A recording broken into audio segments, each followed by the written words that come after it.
Hello everyone. In this video, we'll see how we can solve Leetcode problem number 27 in JavaScript. So the difficulty level of this problem is easy. Let's start by reading the question first.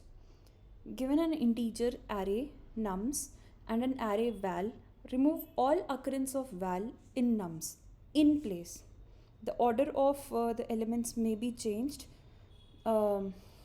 Then return the number of elements in nums which are equal to val. Okay, so what the first part of the question is saying that we would be given an array nums and we would be given an integer val. What we have to do is we have to remove all the occurrence of val from this nums array in place, which means we do not have to create another array. We have to make all the changes in that array itself, and the order of the elements may be changed. Then return the number of elements in nums which are not equal to val. So you can change the order of elements inside this nums array, and what you have to return is the number of elements that are remaining after removing all the occurrence of val. Okay, so basically all the elements that are not equal to val, you have to keep a count of that and you have to return that. And let's read the further conditions.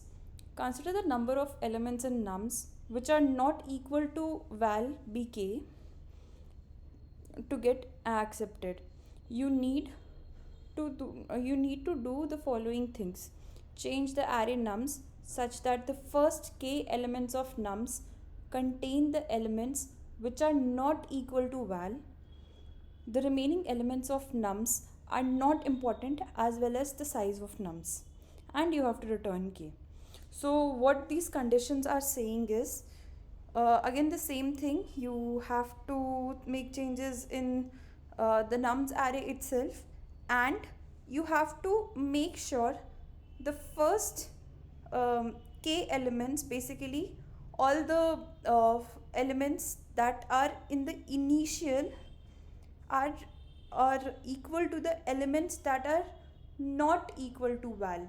We do not need to know if rest of the array is empty or if you have trimmed the array, but the initial few elements which are not equal to val should be like in the beginning only. It should not be scattered throughout the array.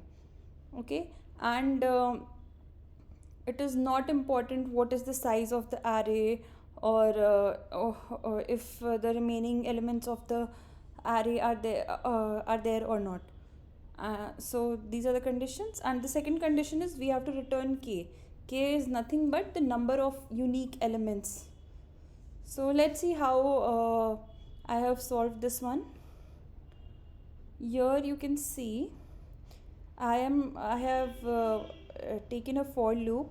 I am iterating through the nums array, and I am iterating from the beginning. So inside this for loop, I am checking if nums at I is equal to val or not.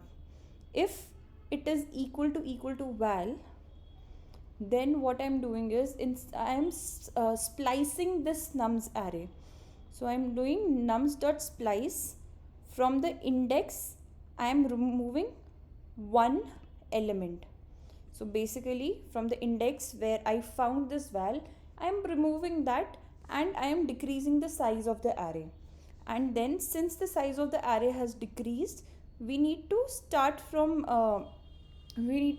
decrease the index as well, so that we don't lose the count or we don't lose the track of the loop.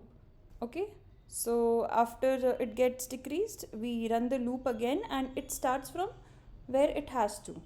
So once this loop is completed, we'll return nums.length so that we get the exact number of elements that are not equal to val. Now here since we have used splice, the length of the array is decreasing.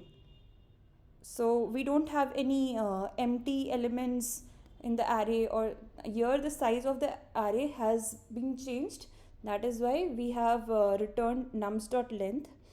But if we use any other approach where we are simply just making the array, that element empty or zero or null, in that case what we can do is we can move all the non val integers in the front of the array, and we can have a counter to check what are the number of elements that are not equal to val. Okay, but then that is a different case scenario. Here just running a for loop, checking if our current element or current integer in the array is equals to the val or not. If it's equal to val, splice it, decrease I. If not, do nothing. And once this entire for loop is done, return nums.length, and you'll find the solution. So I'll just run the test once. And yep, the test cases have passed. Thanks for watching.